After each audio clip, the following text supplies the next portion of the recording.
নমস্কাৰ, এই মুহূৰ্তত আহি পৰিছে ৰাতিপুৱাৰ কেইবাটাও গুৰুত্বপূৰ্ণ খবৰ। আজি হৈছে 7 জানুৱাৰী। অসমৰ লগতে ভাৰতৰ বিভিন্ন প্ৰান্তৰ পৰা এনে ধৰণৰ খবৰসমূহ নিতৌ চাবৰ কাৰণে চেনেলটো ছাবস্ক্ৰাইব কৰি ভিডিঅ'টোত এটা লাইক কৰি দিব। এই মুহূৰ্তত জনাই যোৱা ব্ৰেকিং নিউজ। বিজেপি মুছলমানৰ আটাইতকৈ ডাঙৰ শত্ৰু। আজান, মাদ্ৰাছা, মছজিদ, তালাকৰ শত্ৰু হৈছে বিজেপি। ইছলামিক আইনৰ শত্ৰু হৈছে বিজেপি। ৰাম মন্দিৰৰ উদ্বোধনক লৈ আজমলৰ এই মন্তব্য। এক ডাঙৰ খবৰ জনাই আছো। বদৰুদ্দিন আজমলে এবাৰ বিজেপিক লৈ কেইবাটাও ডাঙৰ মন্তব্য কৰিছে। বদৰুদ্দিন আজমলে কৈছে বিজেপি হৈছে মুছলমানৰ আটাইতকৈ ডাঙৰ শত্ৰু। আজান, মাদ্ৰাছা, মছজিদ, তালাকৰ শত্ৰু হৈছে বিজেপি। ইছলামিক আইনৰো শত্ৰু হৈছে বিজেপি।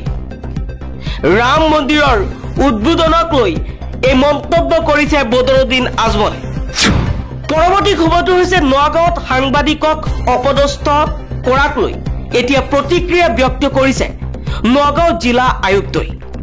শুকুৰবাৰে নগাঁও জিলা আয়ুক্ত কাৰ্যালয়ত এগৰাকী সাংবাদিকক অপদস্থ কৰা বুলি উত্থাপিত অভিযোগ সন্দৰ্ভত প্ৰথমবাৰৰ বাবে প্ৰতিক্ৰিয়া প্ৰকাশ কৰিছে নগাঁও জিলা আয়ুক্ত নৰেন্দ্ৰ কুমাৰ সাহে। জিলা আয়ুক্তগৰাকীৰ বিৰুদ্ধে সাংবাদিকক প্ৰসাৰৰো অভিযোগ উত্থাপন হোৱাত শনিবাৰে নগাঁৱত এক অৱস্থান ধৰ্মঘট কাৰ্যসূচী ৰূপায়ণ কৰিছিল সাংবাদিকসকলে। ঘটনা কেন্দ্ৰ কৰি তীব্ৰ প্ৰতিক্ৰিয়া অব্যাহত থকাৰ মাজতে শনিবাৰে সংবাদ মাধ্যমৰ সন্মুখত জিলা আয়ুক্ত নৰেন্দ্ৰ কুমাৰ সাহৰ মন্তব্য। মই সাংবাদিকক সন্মান কৰোঁ। সাংবাদিকৰ প্ৰশ্ন সোধাৰ অধিকাৰ আছে। এগৰাকী মহিলা আৰক্ষীৰ বিৰুদ্ধে তেওঁ অভিযোগ আনিছিল। মোক লগে লগে মহিলা আৰক্ষীগৰাকীৰ বিৰুদ্ধে ব্যৱস্থা গ্ৰহণ কৰিবলৈ কৈছিল, কিন্তু পিছত ব্যৱস্থা লোৱা হ'ব বুলি কোৱাৰ লগে লগে কিছু উত্তেজিত হৈ পৰিছিল সাংবাদিকগৰাকী, যাৰ বাবে আৰক্ষীক খবৰ দি গতাই দিয়া হৈছিল। তেওঁ সাংবাদিকক প্ৰহাৰ কৰাৰ কথা সম্পূৰ্ণ মিছা বুলি মন্তব্য কৰিলে জিলা আয়ুক্ত নৰেন্দ্ৰ কুমাৰ সাহে। আন এটা খবৰ হৈছে লণ্ডনৰ বিজ্ঞান সংগ্ৰহালয়ত শিশুৰ মুখত ধ্বনিত হ'ল বয়কট আদানী শ্লোগান। শুকুৰবাৰে লণ্ডনৰ বিজ্ঞান সংগ্ৰহালয়ত ভাৰতীয় ধন কুবেৰ গৌতম আদানীৰ বিৰুদ্ধে দেখিবলৈ পোৱা গ'ল শিশুৰ এটা দলৰ এক শক্তিশালী অভিযান। শিশুসকলে বিজ্ঞান সংগ্ৰহালয়লৈ অহা দৰ্শনাৰ্থীসকলক আদৰণি জনাই প্ৰতিবাদ আৰম্ভ কৰে আৰু সংগ্ৰহালয়ে গাজাৰ গণহত্যাক সমৰ্থন কৰা বুলি অভিযোগ কৰে।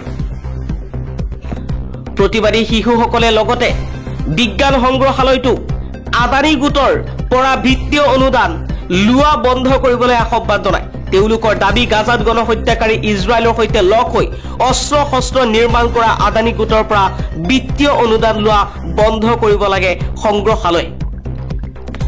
তদুপৰি আদানী আৰু এলবিট চিষ্টেমে কম্বেট প্ৰবেন হাৰ্মিছ 900 ড্ৰোন তৈয়াৰ কৰিবলৈ একেলগে কাম কৰে বুলিও শিশুসকলে লগতে অভিযোগ কৰে। এই কম্বেট প্ৰভেন মানে প্ৰথমে শিশুৰ ওপৰত অস্ত্ৰ পৰীক্ষা কৰা বুলি দৰ্শকসকলক আঙুলিয়াই দিয়ে প্ৰতিবাদী শিশুসকলে। পৰৱৰ্তী খবৰটো হৈছে ধৰ্ষণৰ গোচৰত অভিযুক্ত পলাতক কয়দীক নাগালেণ্ডৰ পৰা গ্ৰেপ্তাৰ কৰিছে আৰক্ষীয়ে। বিগত বৰ্ষৰ 24 নৱেম্বৰত যোৰহাট চিকিৎসা মহাবিদ্যালয়ৰ পৰা হেণ্ডকাপসহ পলায়ন কৰা ধৰ্ষণৰ গোচৰত অভিযুক্ত বৃন্দাবন বৰা নামৰ কয়দীটোক যোৰহাট আৰক্ষীয়ে নাগালেণ্ডৰ পৰা গ্ৰেপ্তাৰ কৰে। অভিযুক্ত বৃন্দাবন বৰাক ধৰ্ষণৰ গোচৰত 10 বছৰ কাৰাদণ্ড বিহিছিল আদালতে। স্বাস্থ্যজনিত কাৰণত যোৱা 24 নৱেম্বৰত GMCHত ভৰ্তি কৰোৱা হৈছিল অভিযুক্ত বৰাক আৰু GMCHৰ পৰাই সুযোগ বুজি হেণ্ডকাপসহ পত্নীৰ সহযোগত পলায়ন কৰিছিল। পত্নীৰ সৈতে এটা কোঠাত আত্মগোপন কৰি থকা অৱস্থাত আৰক্ষীয়ে পতি পত্নী দুয়োকে গ্ৰেপ্তাৰ কৰে। ধৰ্ষণৰ গোচৰত অভিযুক্ত কয়দী এটা হেণ্ডকাপ লগাই থোৱা অৱস্থাত যোৰহাট চিকিৎসা মহাবিদ্যালয়ৰ পৰা পলায়ন কৰা ঘটনাই যোৰহাট আৰক্ষীৰ নিৰাপত্তাৰ দিশটোৰ প্ৰতি প্ৰশ্ন আনিছিল। দীৰ্ঘ সময়ৰ বিৰতিৰ পিছত অৱশেষত যোৰহাট আৰক্ষীয়ে নাগালেণ্ডৰ এক অজ্ঞাত স্থানত আত্মগোপন কৰি থকাৰ অৱস্থাত কয়দীটোক গ্ৰেপ্তাৰ কৰাৰ পিছত স্বস্তিৰ নিশ্বাস পেলাইছে আৰক্ষীয়ে।